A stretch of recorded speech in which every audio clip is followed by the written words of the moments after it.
Sabemos algo de los niños, pero de los bebés de 1 y 2 años, es que no sabemos nada o casi nada. Y en el programa de redes que van a ver dentro de unos instantes, les vamos a descubrir algo muy importante.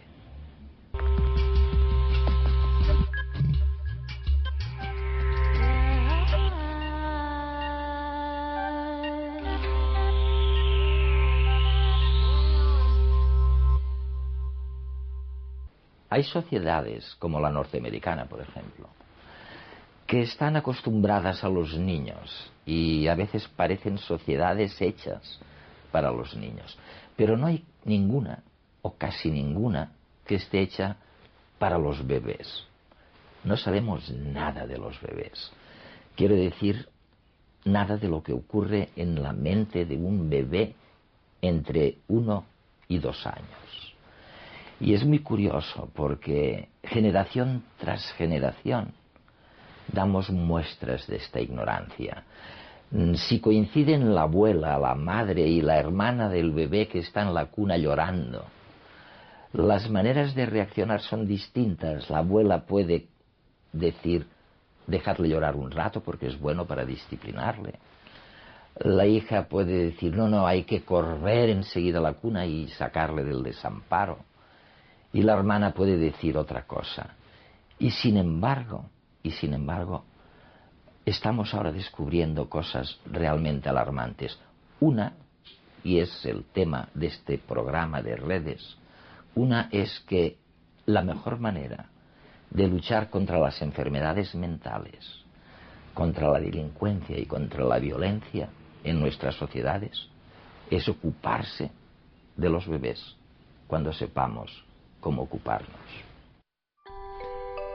Sue Gerhardt ha dedicado toda su vida profesional al estudio de los bebés, a la influencia del afecto en el desarrollo emocional de los más pequeños y a sus efectos en la vida adulta. Considerada una de las mayores expertas mundiales en su campo, hablaremos de la importancia del amor como modulador de cambios cerebrales en los bebés. Well, your main message, tu mensaje principal es que la mejor manera de abordar las enfermedades mentales, incluso la delincuencia y la violencia en nuestra sociedad, es ocuparnos de los niños, algo que no hemos hecho adecuadamente. Bueno, mi mensaje principal es que hay que ocuparse de los bebés. Y ahí estriba la verdadera dificultad, porque de alguna manera no logramos dar suficiente importancia a los bebés. Hablamos de los niños, y muchos hablan de los niños pequeños, pero casi nunca se habla de los bebés. Y creo que la primera infancia es en realidad la base de la salud mental. Por eso debemos atender mucho más a lo que sucede en ese periodo. ¿Por qué dices que los primeros años tienen una importancia enorme? Crucial, sí. ¿Por qué? ¿Por qué los 2 primeros? Los primeros 2 años, y también el periodo en el útero, del cual yo no hablo en mi libro, pero que según los últimos descubrimientos desempeña un papel fundamental. Pero ciertamente desde el momento del nacimiento hasta los 2 o 3 años se desarrollan muchos sistemas importantísimos en el cerebro, especialmente los que utilizamos para gestionar nuestra vida emocional. La respuesta al estrés, por ejemplo, los diferentes circuitos bioquímicos cerebrales en el cerebro superior, concretamente en la región orbitaria frontal, se empiezan a desarrollar justamente en ese periodo. En ese periodo crucial, sí. Y esta realmente es otra de tus contribuciones al debate. Sugieres que lo que sucede en los 2 primeros años, sea lo que sea, repercute en esa parte del cerebro que no se desarrollará hasta años más tarde, pero en la que dejará una marca para siempre. Eso lo dices. Sí. Todos estos aspectos tan importantes de desarrollo cerebral suceden de modo postnatal, tras el nacimiento. No se nace con ellos, ni tampoco son automáticos, sino que dependen de las experiencias que vive el bebé con los adultos o con las personas que lo cuidan.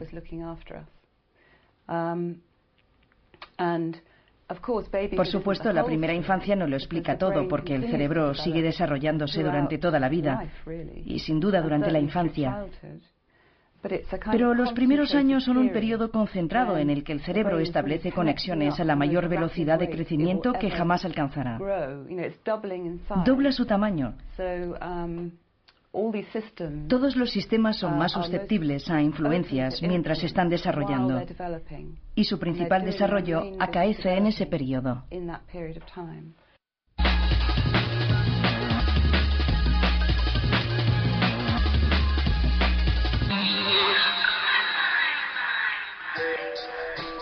En la Universidad de Nottingham han realizado un estudio que demuestra que los niños pequeños son capaces de sumar y restar antes incluso de aprender aritmética. Los científicos presentaron a niños de 5 años una serie de problemas que implicaban sumas y restas aproximadas de números grandes. Sin saber nada de aritmética, los niños consiguieron resolver bien los problemas. Estos resultados ponen de manifiesto que las abstracciones simbólicas y no simbólicas forman parte de una especie de conocimiento innato en los niños. Los autores sugieren que el aprendizaje de las matemáticas podría enriquecerse en los niños actuando y construyendo sobre esta capacidad. Otro estudio ha concluido que el lenguaje que utilizan los adultos cuando hablan con un bebé es universal. Científicos de la Universidad de California grabaron a 8 madres hablando en inglés a un bebé y después conversando con un adulto. Más tarde, un grupo de madres Shuar, una etnia indígena de Ecuador, escuchó estas grabaciones. A pesar de no entender el inglés, en un 75% de los casos, las mujeres Shuar identificaron si las mujeres estadounidenses se dirigían a un bebé o a un adulto. Es más, las indígenas adivinaron, en la mayoría de los casos, si la madre estaba regañando o haciendo carantoñas al bebé. En las conversaciones entre adultos, este porcentaje de aciertos fue mucho menor. Científicos de la Universidad de Chicago han ido más allá que sus colegas californianos. Han observado que este particular lenguaje con los bebés no es exclusivo de los humanos. Las hembras de Mono rhesus también lo usan, pero con un matiz diferente. Las hembras emiten distintos sonidos para llamar la atención de las crías de otras madres, no de su propia prole. El hecho de ver a los infantes cerca correteando despierta esta actitud en las hembras. Cuando emiten los sonidos, las madres de las crías deducen que el resto de las hembras del grupo solo desean jugar con los infantes y que no van a hacerles daño. Los expertos creen que estas vocalizaciones podrían favorecer la tolerancia social entre madres adultas y entre las hembras y las crías.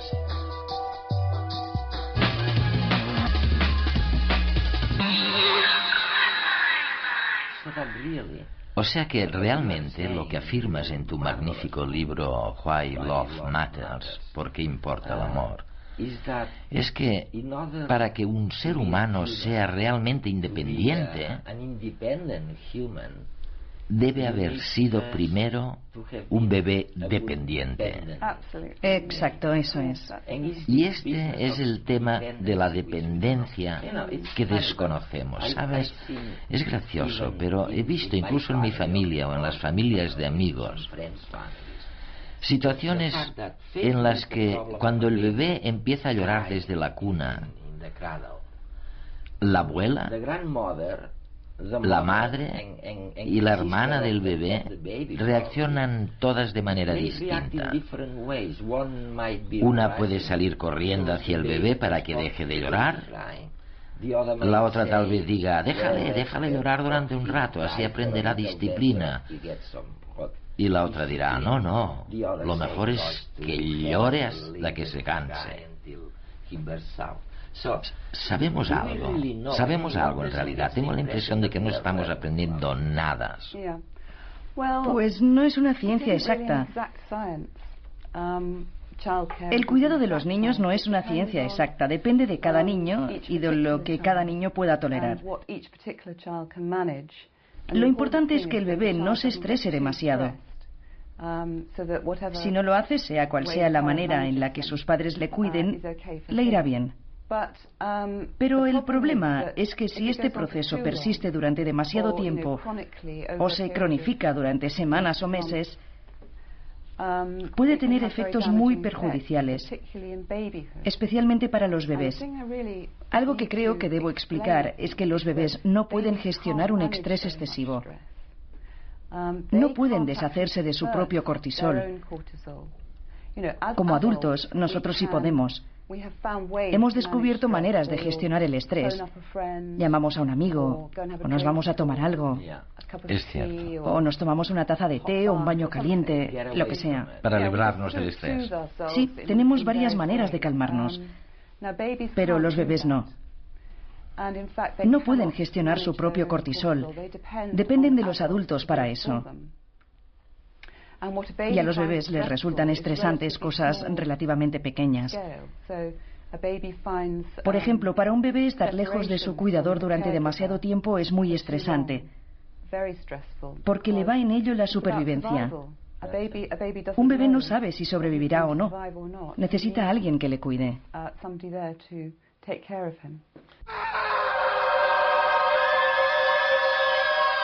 El dolor es necesario. Un dolor agudo desencadena ansiedad y atención indispensables para la supervivencia. El dolor viene provocado por un estímulo que daña o es capaz de dañar alguna región del cuerpo. Sin embargo, el dolor no existe más que en el cerebro. Tras la toma de consciencia del dolor, surge su expresión o manifestación externa. Esta es muy variable según el individuo y es más difícil de comprender y valorar en el caso del feto, el prematuro y el recién nacido. Por diversas razones, los médicos han subestimado durante muchos años la percepción del dolor en los niños pequeños. El desconocimiento del desarrollo estructural del cerebro llevó a pensar que la red neuronal no estaba suficientemente madura como para que el estímulo doloroso alcanzara el córtex cerebral y el bebé pudiera ser consciente de la experiencia dolorosa. Esta falsa creencia ha causado en muchos bebés dolor innecesario, que se ha interpretado además como miedo, enfermedad psicológica o simple comedia. Ahora se sitúa en el 7º mes del feto la formación de la conexión entre el tálamo y el córtex, lo que permite completar el circuito de transmisión nerviosa del estímulo doloroso. Tomar esa frontera para hablar de dolor en el niño no impide que sigan existiendo muchos problemas a la hora de evaluarlo. Un niño puede parecer sometido a terribles torturas por una pequeña extracción sanguínea, mientras otro permanecerá mudo, triste e inmóvil, soportando un dolor intenso. En realidad, se ha podido observar que los bebés pueden tener una sensibilidad al dolor superior a la de un adulto. Al nacimiento están maduras ya todas las estructuras nerviosas implicadas en la transmisión del dolor, pero podrían faltar elementos clave de la modulación de la señal dolorosa. Numerosas sustancias liberadas en los circuitos nerviosos al paso del impulso eléctrico limitan o filtran parcialmente la sensación de dolor, actuando algunos como analgésicos. En los primeros meses de vida no están a punto la totalidad de estas sustancias neuromoduladoras y esto provocaría una situación de hipersensibilidad en los bebés. Hasta hace bien poco no se tomaba en serio el dolor en el niño pequeño y mucho menos las consecuencias a largo plazo de los efectos de este dolor. Estos no se conocen y queda mucho por descubrir acerca de los mecanismos implicados en el dolor fetal y neonatal, pero se sabe ya que una estimulación dolorosa es capaz de dejar una profunda huella en el sistema nervioso central del bebé.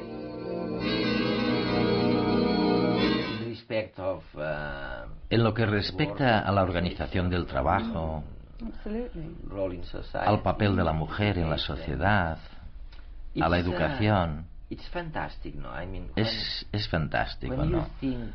Cuando pienso en el grado de ignorancia sobre las emociones de adultos y bebés, me pregunto cómo demonios sobrevivieron nuestros antepasados o nuestros padres. Dices que ahora sabemos un poco más al respecto, pero que todavía no se ha difundido a la sociedad. no lo saben los demás. ¿Qué podríamos hacer para difundirlo, para cambiar los sistemas educativos, si es que sabemos exactamente lo que hay que hacer? Creo que debemos ayudar al cuidado de los bebés en la primera infancia con estrategias nuevas. Porque desde la revolución de la mujer, la situación ha variado mucho. A mi clínica acuden madres que dicen que van a dejar a su hijo o hija en una guardería. Y hablamos de un bebé de unos 5 meses, porque el bebé necesita vida social. Creen que necesita vida social, estimulación. Pero los bebés no necesitan ese tipo de estimulación. Lo que necesitan es una atención personalizada, los cuidados y la receptividad de alguien que los conozca perfectamente y que pueda entenderlos y regularlos bien. Esto es lo que pone en marcha el sistema, de hecho.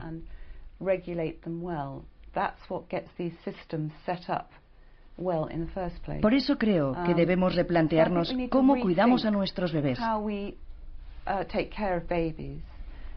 Y con esto no quiero decir que haya que retroceder y hacer que la mujer se quede en casa. En lugar de eso, creo que debemos avanzar y pensar en estrategias para ayudar a los padres a llevarlo mejor y a tener más información sobre las necesidades de los bebés, a contar con más apoyo y a tener redes comunitarias e instituciones que les brinden ayuda de una manera realmente activa. ¿Crees que es una idea popular? ¿Es políticamente correcto poner de nuevo a los bebés en el centro de nuestras preocupaciones? Lo digo porque a nadie parece importarle. No, es muy difícil hacer que la gente hable de los bebés. Muy difícil. Porque los bebés se consideran aburridos, insulsos, nada interesantes. Muchas personas creen que los seres humanos no son interesantes hasta que aprenden a hablar y tienen un cerebro que les permite comunicarse verbalmente. Pero en realidad, los bebés son increíblemente interesantes. Y cuanto más entendemos lo que acaece dentro del cerebro de un bebé, más interesante se pone la cosa, sin duda. ¿Y cuál sería el siguiente paso? ¿Qué hay con la escuela? ¿Qué pasa? Ante todo, es importante que tengan la seguridad y la autoestima necesarias para manejarse en el mundo exterior. Pero, ¿qué debería lograr la escuela? Los años de escolarización. Tal vez despertar la curiosidad, favorecer la búsqueda de relaciones de conocimiento, de más conocimiento. En realidad no estoy muy capacitada para responder a esta pregunta, porque lo que yo estudio son los bebés, pero lo que sí que sé es que los niños que tienen unos vínculos afectivos seguros funcionan mejor en la escuela. Su rendimiento es superior en todos los aspectos.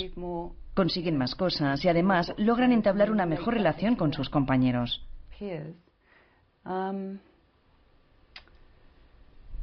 Pero hay tantas cosas que han pasado ya cuando llegan a la escuela. Al nacer, los bebés no tienen ninguna experiencia visual y de repente se ven sometidos a un aluvión de imágenes y sonidos. ¿Cómo perciben este nuevo mundo que les rodea? ¿Cuándo empiezan a tener sentido para ellos todos estos estímulos? Uno de los logros más interesantes y misteriosos que suceden al poco de nacer es, probablemente, la adquisición del lenguaje. Se calcula que, cuando el niño llega a la escuela, ya ha asimilado más de 14.000 palabras.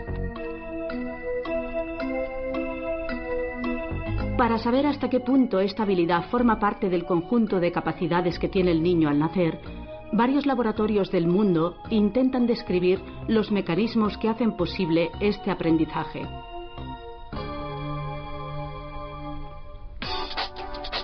El Oxford Baby Lab en el Reino Unido es uno de ellos. Aquí, un grupo de científicos ha diseñado una serie de experimentos que combinan estímulos visuales y auditivos. Su objetivo es analizar cuándo los bebés empiezan a discriminar sonidos, a entender el significado de las palabras y a establecer asociaciones entre imágenes y sonidos. Lo que estamos haciendo es medir la actividad cerebral en 2 situaciones diferentes. En una situación presentamos a los niños en este momento de 20 meses una imagen y una palabra que concuerda con la imagen. Por ejemplo, les presentamos la imagen de un perro y escuchan perro. Y en otra circunstancia ven una imagen y después escuchan un sonido que no corresponde con la imagen. Por ejemplo, les presentamos la imagen de un perro, pero escuchan mesa. Lo que queremos medir es si existe una respuesta diferente ante una circunstancia congruente y una circunstancia semántica incongruente. Durante el experimento, se graban los gestos del bebé y después se analiza el movimiento de los ojos en fragmentos de 40 milisegundos. Así saben en cada momento si el pequeño presta atención a las imágenes, si las ignora, si mira a la imagen de la izquierda, a la de la derecha. Con ensayos como este, los científicos han observado que los bebés a los 10 meses tienen patrones de comprensión sorprendentes. Pueden asociar una palabra con su correspondiente imagen, incluso con objetos que no han visto nunca.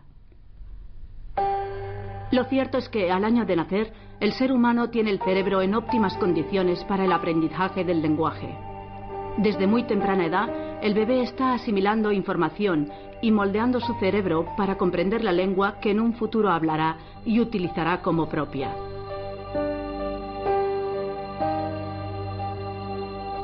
Prueba de este desarrollo es que, al poco de nacer, los bebés ya saben diferenciar auditivamente entre lenguas de distintas familias, como el español y el japonés. A los 6 meses pueden distinguirlas también a nivel visual. Les basta con observar los gestos de la boca de una persona para determinar si ésta habla su mismo idioma o no.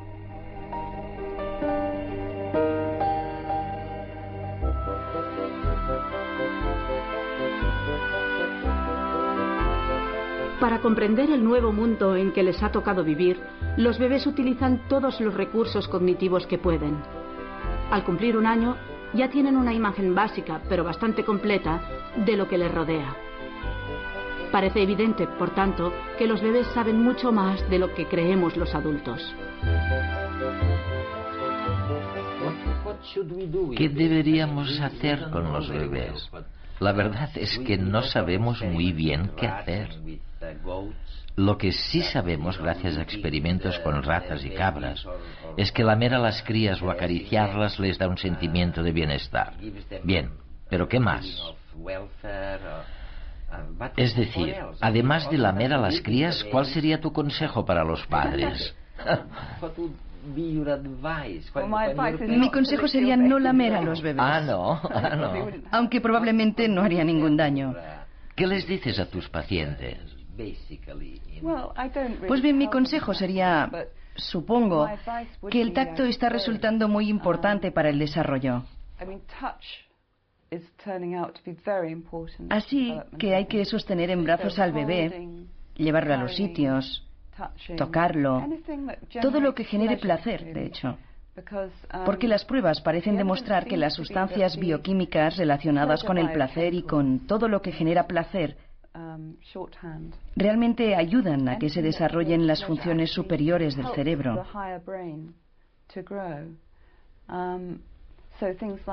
Por tanto, mantener el contacto visual, sonreír, jugar y divertirse con el bebé. Tener en brazos al bebé, tocarlo, masajearlo. Todas estas cosas ayudan mucho. No solamente porque quizá formen parte de la gestión del estrés, sino también porque ayudan a la región orbitaria frontal del cerebro. Para algunas enfermedades mentales, como los trastornos de la personalidad, y ahora hablo como psicoterapeuta que trabaja con adultos que padecen algún trastorno o se sienten infelices.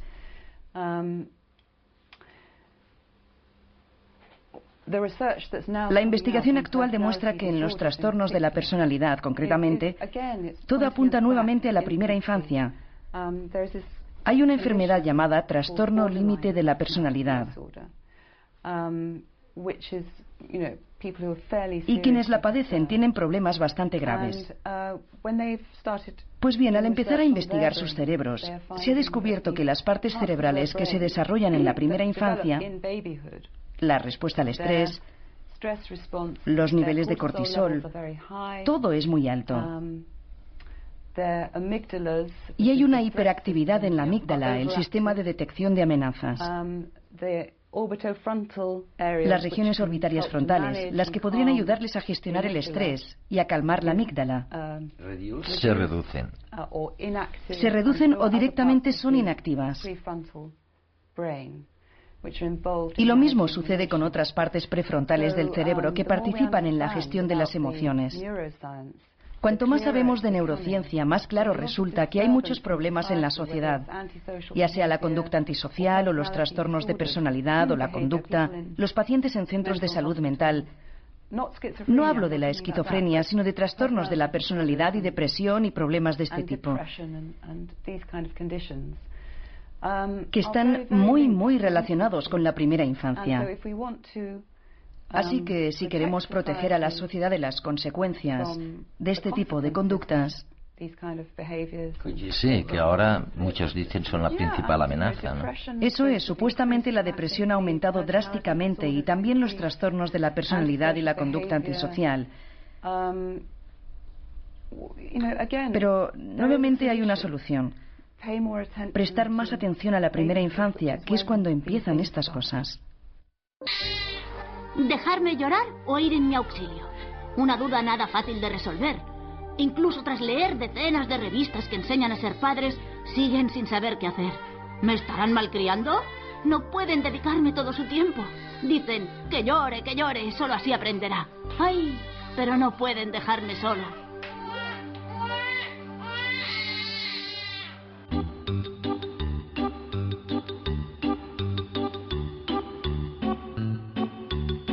Puede que la respuesta se encuentre en la madre naturaleza, la sabiduría intemporal de los instintos. Vámonos al zoo. Veremos cómo cuidan a sus crías el resto de animales. En muchas especies de aves son ambos progenitores los que alimentan y protegen a los polluelos. La pareja es muy frecuentemente la base familiar y en numerosas ocasiones se forma de por vida. Aunque hay aves más osadas y modernas, a la hembra del quebrantahuesos no le basta un macho para cuidar y alimentar a la cría. Consigue la participación de 2. Únicamente uno de ellos es el padre, pero 3 adultos sacarán adelante un polluelo mejor alimentado. Los pingüinos también se sacrifican por sus recién nacidos. En el caso del pingüino emperador, el padre pasa el gélido invierno antártico incubando un solo huevo y la madre alimentará después al pequeño. ¡Qué padres tan esforzados! ¿Todos los animales se entregan del mismo modo por sus crías? Creo que necesito descansar de plumas. Vamos a ver otra cosa. ¡Peces! Los peces dejan sus huevos abandonados tras ser fecundados. Parece que no les preocupe tanto el destino de sus crías. Aunque no todos se comportan igual. El padre es el cuidador principal en algunas especies, como en el espinoso, quien tras proteger los huevos se ocupa de los alevines hasta que aprenden a alimentarse por su cuenta. ¡Oh! Y no nos olvidemos de los reptiles. Recuerdo que cuando salen del huevo, los jóvenes cocodrilos deben esconderse rápidamente de los adultos. Si no se dan prisa, acabarán siendo devorados por sus padres. Esto sí es el mínimo en devoción a los hijos. No lo sé. Parece que no hay una sola manera de criar a la progenie. Cada especie lo hace de un modo diferente. ¿Qué hacer? Vamos a ver cómo se las arreglan familiares algo más cercanos. ¿Qué harán los mamíferos? En la mayoría de mamíferos es la madre la encargada de las crías. Aunque no todas las madres se esmeran igual con sus hijos. A veces las características propias de cada especie obligan a mayores cuidados. Las hembras marsupiales tienen una placenta muy poco desarrollada, por lo que después de un corto periodo de gestación, el minúsculo feto nace y pasa inmediatamente al marsupio, la bolsa que posee la madre en el abdomen. Allí podrá mamar abundantemente y terminar su desarrollo fetal, lo que le llevará de 6 a 8 meses. A los primates les pasa algo parecido. Sus crías nacen con el cerebro muy inmaduro, prácticamente indefensas ante el mundo. Por ello necesitan un estrecho contacto con los progenitores, en especial con la madre. En los grandes primates, como los chimpancés, esta se encarga, además del cuidado, de la alimentación y de la higiene del pequeño, de inculcarle las normas de socialización propias de la especie. Las crías son totalmente dependientes de la madre hasta el destete, 3 y los 4 años de edad. Después seguirán contando con su apoyo social y emocional hasta la madurez, entre los 10 y los 15 años. Hasta los 10 o 15 años, principiantes. Mucho me temo que a mis padres les esperan apoyo social y emocional en forma de piso y matrícula de la universidad hasta los 30. Pero ¿cómo es que nacemos tan indefensos y tardamos tanto en madurar? ¿Por qué somos tan dependientes durante tanto tiempo?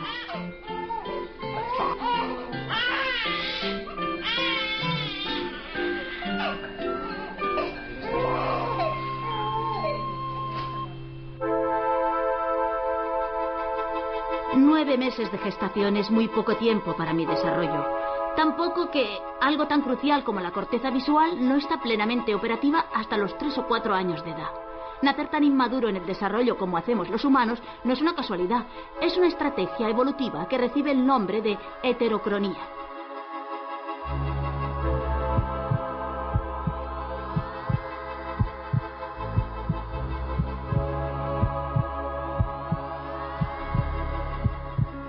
El parto. Una experiencia dura como pocas para cualquier mamífero. Tras disfrutar de una existencia dulce en el seno materno, donde todas las necesidades de mi organismo eran saciadas por el atento metabolismo de mi madre, y en el que todo se reducía a tener temperatura y alimento adecuados para seguir creciendo, toca enfrentarse al mundo real. El frío, la desorientación, la presión del aire llenando los pulmones y la primera punzada del hambre nos reciben en este mundo. Y en el caso de los humanos, las dificultades son aún mayores. El trayecto que el bebé debe recorrer en el momento del parto es mucho más sinuoso y estrecho que el de la mayoría de especies cercanas a la nuestra. Y esto no es casualidad. Es el resultado de 2 de las cualidades de las que estamos más orgullosos: el tamaño de nuestro cerebro y nuestro caminar erguido. Caminar sobre 2 extremidades en lugar de las 4 acostumbradas forzó cambios en nuestro esqueleto. La pelvis se desplazó para facilitar el caminar de pie, y al hacerlo, el aparato reproductor de las hembras hubo de adaptarse también. El resultado ha sido un parto doloroso que pone en peligro tanto a la madre como al bebé.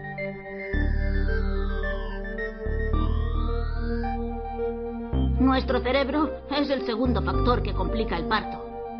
Un cerebro dotado de pensamiento abstracto, capaz de inventar el lenguaje o de perfeccionar herramientas, conlleva necesariamente un problema de, digamos, sobrepeso. Nuestro cerebro es enorme si lo comparamos con el de nuestro pariente, el chimpancé. Su cerebro tiene un volumen de 400 centímetros cúbicos. En cambio, el humano medio alberga 1350 en su cráneo. Este cerebro mayor necesita de una cabeza más grande que lo proteja. Tan grande que fuerza el nacimiento prematuro de los humanos. Si esperáramos a que nuestro cerebro estuviera completamente formado, su tamaño sería demasiado grande para la cadera femenina. 9 meses, un tiempo interminable para la madre. Aunque no todos compartimos esta opinión. 9 meses que le debemos a lo que nos hace más humanos: caminar erguidos sobre una cadera estrecha y elaborar los más bellos razonamientos en una cabeza grande. ¿Tantas complicaciones por el tiempo que se toma el cerebro en formarse? ¿Por qué?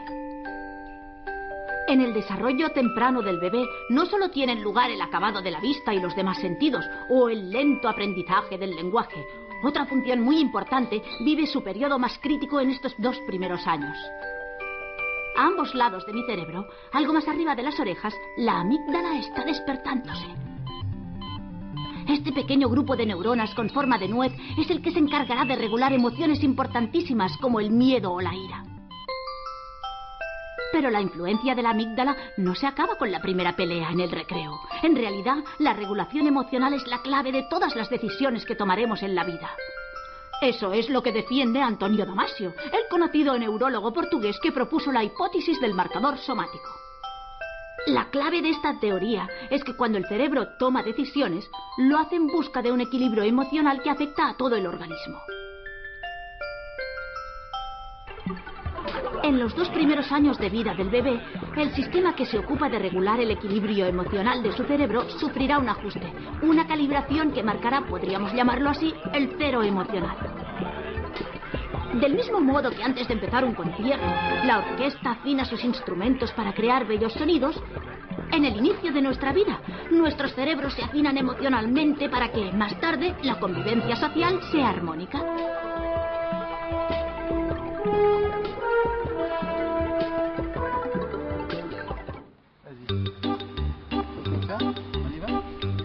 Es pues muy importante en este periodo que nos sintamos protegidos y queridos. Es en este momento crucial de nuestra vida cuando nuestro cerebro escogerá la vara de medir las emociones. Pueden depender muchas alegrías y no pocas penas de que esta decisión se tome correctamente.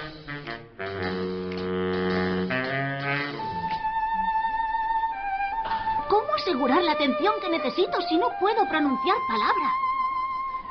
Aunque seguramente la evolución se ha encargado de esto también. La evolución me dotó de numerosas tácticas para llamar la atención de mis padres y recordarles la necesidad no solo de recursos energéticos, sino también de vínculos afectivos.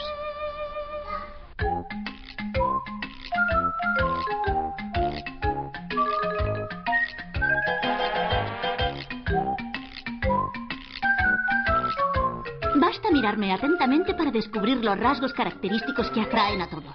Cara redondita y de suaves rasgos, nariz pequeña, ojos grandes y curiosos, cuerpo redondeado y cubierto de grasa, escaso y suave vello. También el olor que desprendo y los sonidos que produzco centran la atención de mis padres. Por lo visto, mi efecto en mamá no es solo psicológico. Durante el embarazo y la lactancia, sus hormonas danzan al compás de mis necesidades. El cortisol, por ejemplo, que es una hormona relacionada con el estrés, inunda su sangre cuando me oye llorar o percibe mi aroma. Y eso no es todo. Su cerebro también experimenta grandes cambios que modifican su comportamiento y le hacen más llevaderos los primeros meses tras el embarazo. En humanos aún no conocemos todos los detalles, pero en roedores sí. Diferentes hormonas características del embarazo y la lactancia son responsables de una mayor capacidad de aprendizaje y memoria espacial, un incremento del control de la ansiedad y el miedo, así como una intensa sensación de placer al estar en estrecho contacto con la cría al darle de mamar.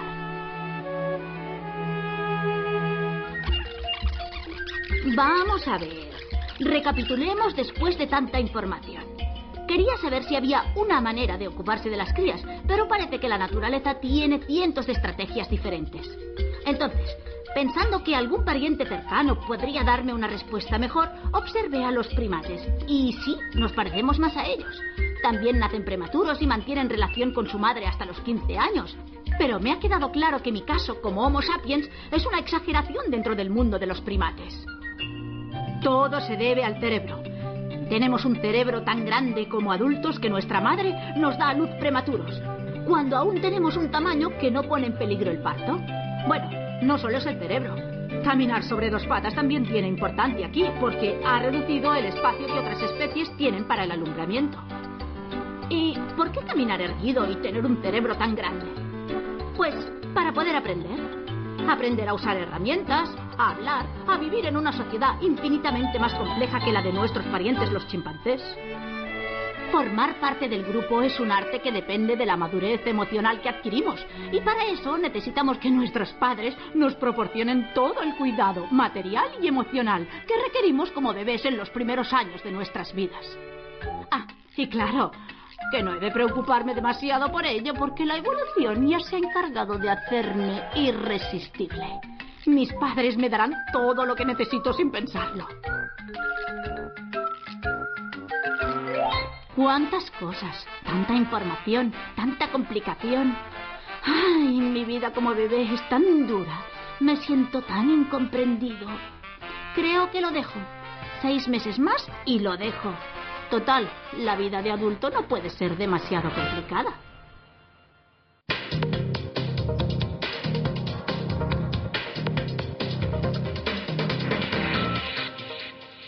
Mi pregunta sería, en este caso, ¿qué es ser un niño? Marta Bertrán es profesora en el Departamento de Pedagogía Sistemática y Social de la Universidad Autónoma de Barcelona. Licenciada en Antropología, se especializó en temas de educación y socialización infantil, así como maternidad en contextos de diversidad cultural y cambio social. Cada sociedad, cada cultura tiene un concepto diferente sobre qué es ser un niño. Y este concepto está relacionado, por un lado, por la organización del ciclo vital que existe en cada sociedad. También está relacionado con las condiciones económicas y de vida que en esa cultura existen en esos momentos. De manera que esto quiere decir que también en cada cultura existen unas pautas de crianza diferentes hacia los niños que están relacionadas con las necesidades que los adultos creen que necesitan esos niños. Pues la palabra que yo he escogido para el diccionario es la palabra enculturación, que es un término antropológico que lo que define es el proceso de aprendizaje en que los niños van aprendiendo y les son transmitidos todas aquellas pautas sociales, habilidades que les permite ser reconocidos como miembros de pleno derecho en el grupo. Pues, por ejemplo, los niños en las escuelas aprenden cómo deben estar en una escuela. Esto quiere decir saber que gran parte de las horas del día van a estar sentados en una silla, por ejemplo. Pero claro, el aprendizaje de los niños también va reflejando qué componentes y qué habilidades se esperan de ellos para que puedan interaccionar y relacionarse correctamente en la sociedad del futuro, ¿no?